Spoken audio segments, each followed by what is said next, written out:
Hello everyone, this is Ahmad and this is Pécs.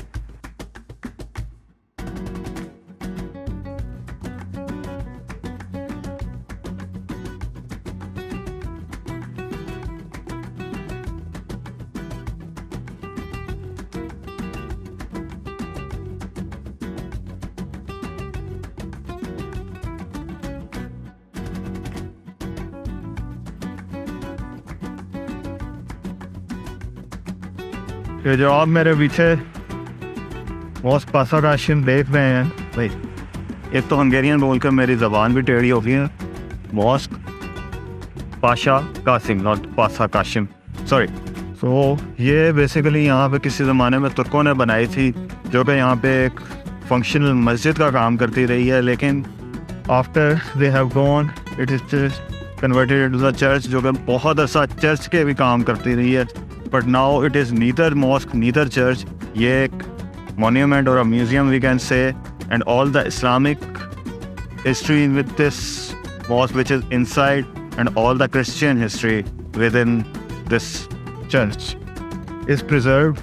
और मैं अंदर ज़रूर जाता but कोविड की वजह से एंट्री बैन। तो I have some clips जो कि मेरे पहले के शॉट किए गए हैं, जो मैं पहले आया था कभी यार तब के, तो I would like to share those with you, so enjoy.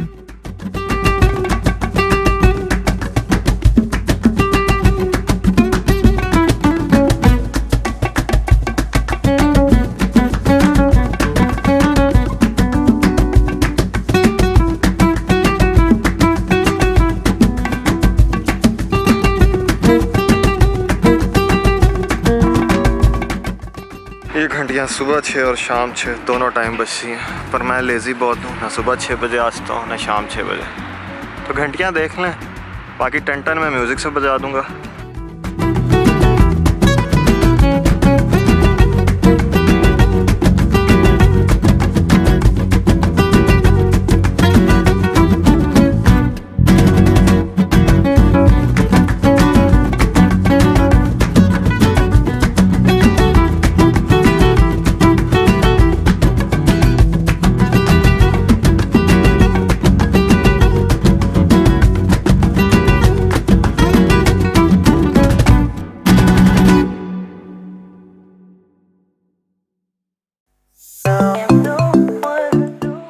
मैं पेच की सबसे मशहूर स्ट्रीट पे हूँ, किराले स्ट्रीट, और ये अभी तो बहुत ही खाली है और बहुत ही चुपचाप लग रही है, but it used to be one of the most happening street, the most crowded street, क्योंकि यहाँ पे तमाम बार्स, तमाम पब्स और अ कपल ऑफ क्लब्स, उसके अलावा हर किस्म का होटल 1 स्टार से लेकर 5 स्टार पेच के स्टैंडर्ड के मुताबिक यहीं पे है।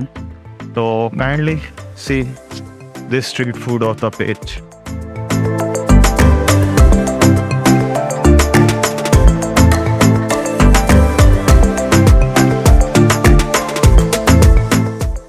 This is one of the best ice cream parlour, और अभी तो ये बंद है, बट समर्स में लिट बहुत मज़ा आता था।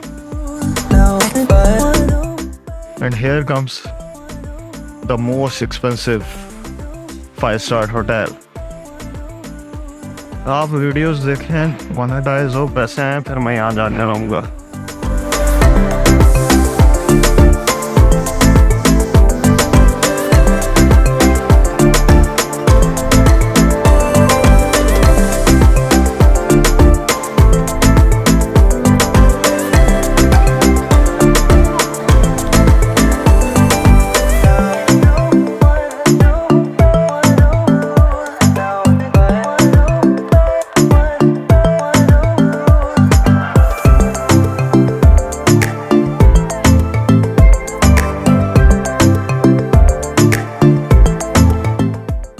दिस इज़ द पेच theatre.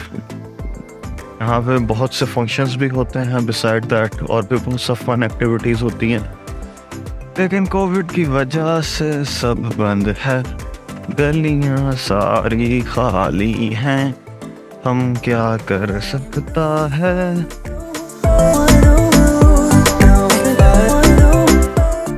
Another major street is the French Shake Street. French Shake. Okay, French Shake. हाँ जी, French Shake Street. यहाँ पे बहुत सी शॉप्स हैं. Book shops, optic shops, food, गैरोश, ice cream, massage parlors, 1 or 2 museums, some second-hand shops, old auctioneries, boutiques, और मज़े किए.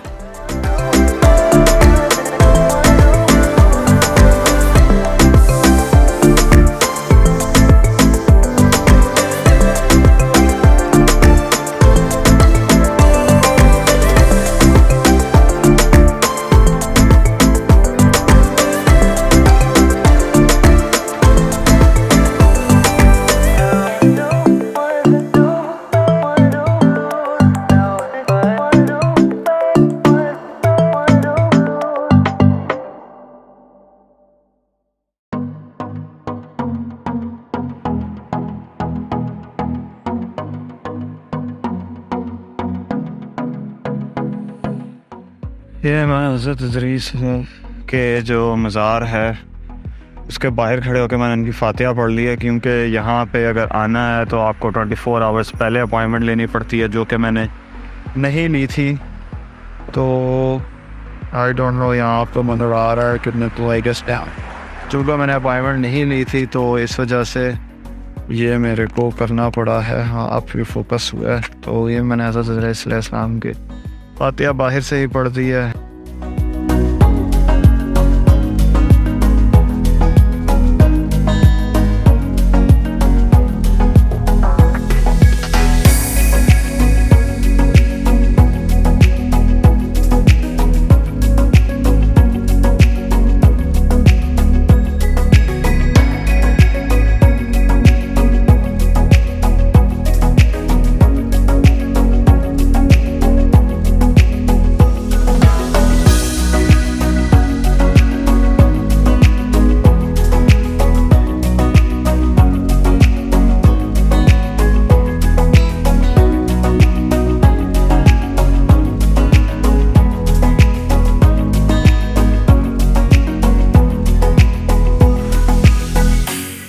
ये जो बिल्डिंग है मेरे पीछे देख रहे हैं, ये मेरी यूनिवर्सिटी है जहाँ से मैंने डिग्री ली है, और ये एक पहाड़ी के ऊपर है, इसलिए मेरा सांस फूला हुआ है.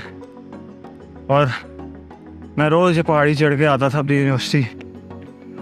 तो अपकमिंग मेरे बच्चों देख लो, तुम्हारा बाप बड़ी मेहनत से आला तालीम के लिए कोशिश करता था. मेरे अब्बा भी कहते हैं कि वो 40 किलोमीटर चल के जाते थे. आपके अब्बा भी ऐसे कुछ कहते होंगे, पर वो प्रूफ नहीं कर सकते. मैं तो कर सकता हूँ, मैंने व्लॉग बना डाला.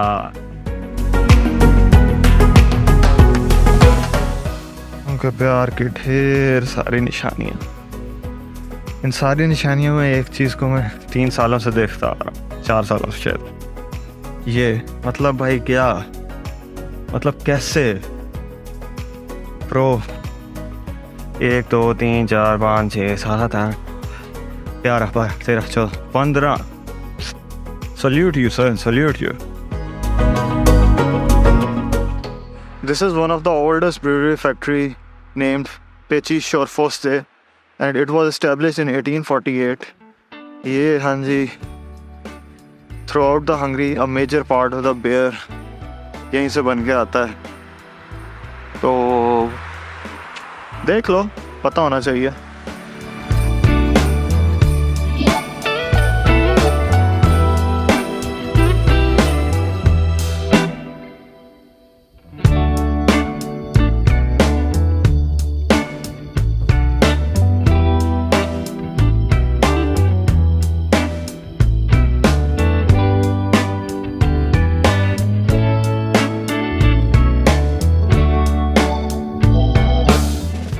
Pécs is one of that city which is very near to me. Like Pakistan से निकलने के बाद मैंने यही अपनी ज़िंदगी का बहुत ज़्यादा वक्त गुजारा है. आई गेस 3 साल या 2.5 साल तकरीबन. तो इधर का गली गली चप्पे चप्पे से वाकिफ हुआ एक चीज़ से, और यहाँ घूमना ऐसे ही लगता है कि जैसे घर आ गया हो. उधर भी इसकी तेज़ रफ्तार लाइफ से निकल के जब यहाँ सुकून और पीसफुल माहौल में आता हूँ तो बहुत अच्छा लगता है. और एक अजीब ही सुकून है यहाँ पे, और उधर जानने वाला जा रहा है पर तो जाने दो। So you must visit the पेच। और ये तो पेच के डे लाइफ है, मैं आपको नाइट लाइफ भी दिखाऊंगा। So just switch to the night mode.